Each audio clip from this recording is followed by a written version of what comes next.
சிம்பிளாக ஒரு lunch combo recipe எப்படி செய்யறதுன்னு பார்க்கலாங்க. வீட்டுக்கு யாராவது கெஸ்ட் வந்தாலோ இல்லை ஃப்ரெண்ட்ஸ் வந்துட்டாங்க அப்படின்னா நம்ம சட்டுன்னு இந்த மாதிரி செஞ்சு அசத்தலாங்க ஃப்ரெண்ட்ஸ்.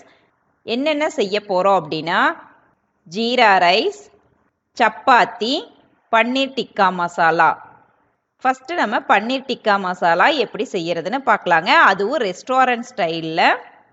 மேரினேட் பண்ணுறதுக்காக ஒரு பவுல் எடுத்துட்டு அதில் கடலை மாவு 1 ஸ்பூன், மஞ்சத்தூள் 1/4 ஸ்பூன், மிளகாய்த்தூள் 1/2 ஸ்பூன், கொத்தமல்லி தூள் 1/4 ஸ்பூன், சீரகத்தூள் 1/4 ஸ்பூன், கரம் மசாலா 1/4 ஸ்பூன், ஓமம் 1/4 ஸ்பூன். இது வந்து ஆப்ஷனல் தான், நீங்கள் விருப்பப்பட்டால் சேர்த்திக்கலாம், இல்லைன்னா ஸ்கிப் பண்ணிவிடுங்க. கொஞ்சமாக பொடி உப்பு, தயிர் 3 ஸ்பூன், எண்ணெய் 1 ஸ்பூன் அளவு சேர்த்திட்டு நல்லா மிக்ஸ் பண்ணிக்கோங்க. இந்த மாதிரி நல்லா திக்காக இருக்கணும். அடுத்ததாக நம்ம கட் பண்ணி வச்சுருக்க பன்னீரை சேர்த்திடலாம். இது வந்து நான் 200 கிராம் எடுத்துருக்குறேங்க. இப்போ இது எல்லாத்தையும் நல்லா மிக்ஸ் பண்ணி விட்டுக்கலாம். அடுத்ததாக வெங்காயம் 1, கேப்சிகம் 1 விதையை நீக்கிட்டு இந்த மாதிரி க்யூப் ஷேப்பில் கட் பண்ணிவிட்டு சேர்த்திக்கோங்க. இது எல்லாத்தையும் நல்லா மிக்ஸ் பண்ணி விட்டுக்கலாம். இப்போ தட்டு போட்டு மூடி வச்சிடலாம். 10லிருந்து 15 நிமிஷம் நம்ம வந்து மூடி வச்சிடணும். அடுத்ததாக நம்ம முந்திரி பருப்பை ஊற வச்சுக்க போகிறோம். நான் ஒரு 20 முந்திரி பருப்பை எடுத்திருக்கேன். அதை ஒரு சின்ன பவுலில் சேர்த்திட்டு சுடுதண்ணி கொஞ்சம் ஊற்றி நல்லா ஊற வச்சிடலாம். இது ஊறிட்டு இருக்கிற டைமில் நம்ம மசாலாவை வறுத்து அரைச்சி எடுத்துக்க போகிறோம்.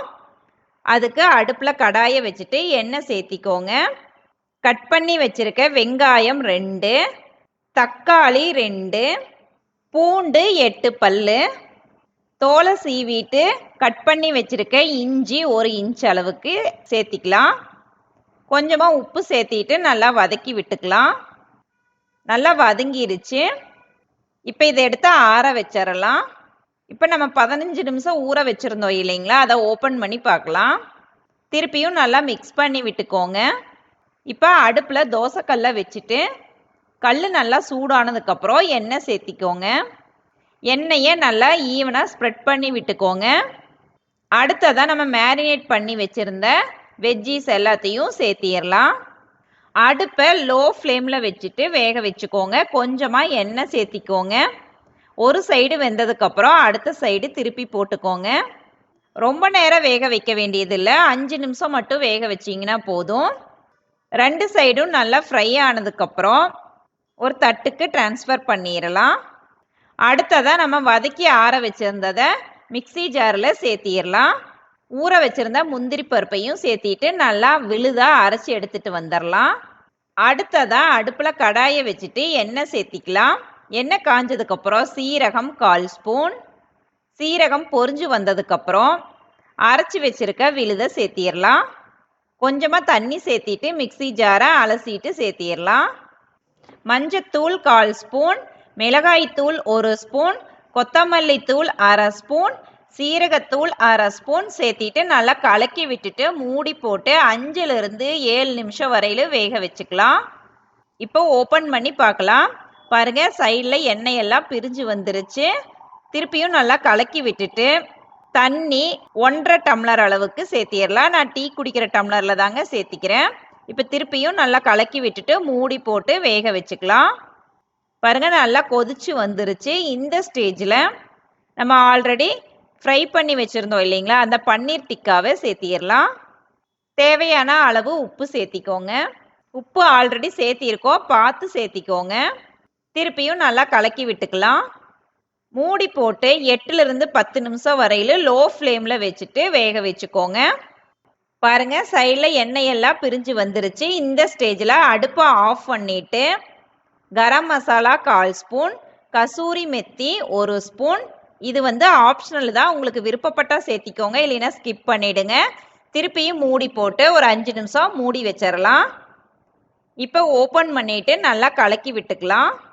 அவ்வளவுதாங்க, ரெஸ்டாரண்ட் ஸ்டைலில் பன்னீர் டிக்கா மசாலா ரெடி பண்ணியாச்சுங்க. அடுத்ததாக சாஃப்டாக சப்பாத்தி எப்படி செய்யறதுன்னு பார்க்கலாங்க. மிக்ஸ் பண்ணுறதுக்காக ஒரு பாத்திரத்தை எடுத்துட்டு அதில் இந்த பெரிய டம்ளரில் தான் நான் வந்துட்டு கோதுமை மாவை அளந்து எடுத்துருக்குறேங்க. 2 கப் அளவுக்கு அளந்து எடுத்துருக்கேன். இப்போ இதை சேர்த்திடலாம். சர்க்கரை 1/2 ஸ்பூன் சேர்த்திக்கிறேன். தயிர் 3 ஸ்பூன், தேவையான அளவு பொடி உப்பு சேர்த்திட்டு தண்ணியை நான் ஆல்ரெடி கொதிக்க வச்சுருக்கேன். கொஞ்சம் கொஞ்சமாக தண்ணி ஆட் பண்ணிவிட்டு நல்லா மிக்ஸ் பண்ணிக்க போகிறோம். இந்த மாதிரி ஸ்பூன் வச்சு நல்லா கலக்கி விட்டுக்கோங்க. நம்ம தயிர் சுடுதண்ணி ஆட் பண்ணி நல்லா மிக்ஸ் பண்ணி இந்த மாதிரி பிசையும் போது நல்லா சாஃப்டாக வருங்க. தண்ணியை நிறைய சேர்த்திடாதீங்க, கொஞ்சம் கொஞ்சமாக தான் சேர்த்திக்கணும். மிதமான சூட்டுக்கு வந்ததுக்கப்புறம் நம்ம கைகளால் பிசைஞ்சு எடுத்துக்கலாம். எனக்கு கொஞ்சம் தண்ணி அதிகமாக போயிடுச்சு, அதனால் திருப்பியும் கொஞ்சமாக கோதுமை மாவை சேர்த்திக்கிறேன். சேர்த்திட்டு நல்லா பிசைஞ்சு எடுத்தாச்சு. கையில் ஒட்டாத பதம் வர வரையில் நம்ம பிசைஞ்சு எடுத்துக்கணும். இந்த மாதிரி இருக்கணும், இதுதான் கரெக்டான பதம். இப்போ நம்ம ஈரமான ஒரு காட்டன் துணியை வச்சு நம்ம மூடி வச்சிடலாம். நீங்கள் இல்லைன்னா ஏர்டைட் கண்டெய்னர் பாக்ஸில் கூட க்ளோஸ் பண்ணி வச்சுக்கலாம். 10 நிமிஷத்துக்கு அப்புறம் திருப்பியும் நல்லா பிசைஞ்சிட்டு இந்த மாதிரி நம்ம உருண்டைகளாக பிடிச்சு எடுத்து வச்சுக்கலாம். அடுத்ததாக சப்பாத்தி தேய்க்கிற கல்லில் கொஞ்சமாக கோதுமை மாவை தூவி விட்டுறலாம். இப்போ நம்ம உருட்டி வச்சுருக்க உருண்டைகளை கொஞ்சமாக மாவில் பிரட்டி எடுத்துட்டு இப்போ நம்ம சப்பாத்தியை தேய்ச்சி எடுத்துக்கலாம். உங்களுக்கு தேய்க்கும் போதே தெரியும், சரி சாஃப்டாக இருக்கும். இப்போ தேய்ச்சி வச்சுருக்கிறத நம்ம ஒரு தட்டில் ட்ரான்ஸ்ஃபர் பண்ணிடலாம். இதே மாதிரி மீதி இருக்கிற எல்லா உருண்டைகளையும் சப்பாத்தியை தேய்ச்சி எடுத்துக்கோங்க.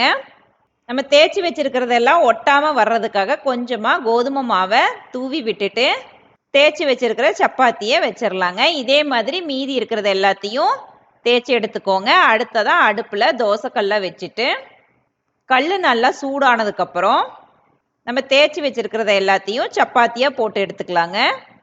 ஒரு சைடு வெந்ததுக்கப்புறம் அடுத்த சைடு திருப்பி போட்டுக்கோங்க. அடுப்பை மிதமான தீயில வச்சு சப்பாத்தியாக சுட்டு எடுத்துக்கோங்க. பாருங்கள், நல்லா சாஃப்டாக வெந்துருச்சு. இந்த ஸ்டேஜில் நம்ம தட்டுக்கு ட்ரான்ஸ்ஃபர் பண்ணிடலாம். இதே மாதிரி எல்லாத்தையும் சப்பாத்தியாக சுட்டு எடுத்துக்கோங்க. தேவைப்பட்டால் நீங்கள் எண்ணெய் சேர்த்திக்கலாம். இப்போ சப்பாத்தி ரெடி ஆயிடுச்சு. அடுத்ததாக ஜீரா ரைஸ் எப்படி செய்யறதுன்னு பார்க்கலாங்க. நான் ஒரு பவுலில் ஆல்ரெடி 1 டம்ளர் அளவுக்கு பாஸ்மதி அரிசியை ஊற வச்சுருக்கேன். குறைஞ்சது 20லேருந்து 30 நிமிஷமாவது ஊறணும். அடுத்ததாக அடுப்பில் குக்கர் வச்சுட்டு எண்ணெய் 1 ஸ்பூன், நெய் 1 ஸ்பூன். நெய் உருகி வந்ததுக்கப்புறம் நான் எடுத்து வச்சுருக்க பொருட்கள் எல்லாத்தையும் சேர்த்திக்க போகிறேன். சீரகம் 1 ஸ்பூன், அன்னாசி பூ 1, பிரியாணி இலை 1, கிராம்பு 3, பட்டை 1. இப்போ இது எல்லாத்தையும் சேர்த்திடலாம். நல்லா மிக்ஸ் பண்ணதுக்கப்புறம் பொடியாக கட் பண்ணி வச்சுருக்க ஒரு வெங்காயத்தை சேர்த்திடலாம். 2ஆக கட் பண்ணிவிட்டு விதையை நீக்கி வச்சுருக்க பச்சை மிளகாய் 3. சீக்கிரமாக வதங்குறதுக்காக கொஞ்சமாக கல்லுப்பு சேர்த்திட்டு நல்லா கலக்கி விட்டுறலாம். இப்போ நல்லா வதங்கிருச்சு. இந்த ஸ்டேஜில் நான் இந்த டம்ளரில் தாங்க அரிசி ஆல்ரெடி ஊற வச்சேன். அதே டம்ளரில் தண்ணி சேர்த்திக்க போகிறேன்.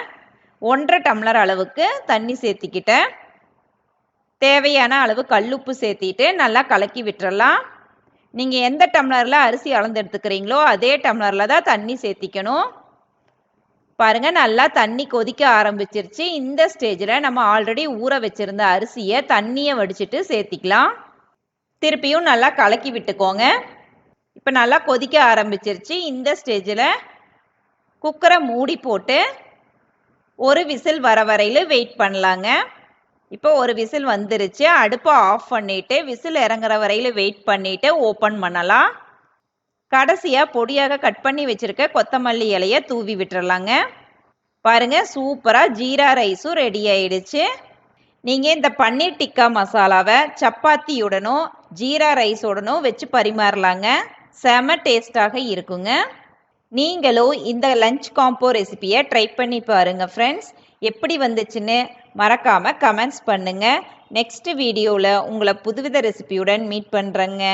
By bye friends.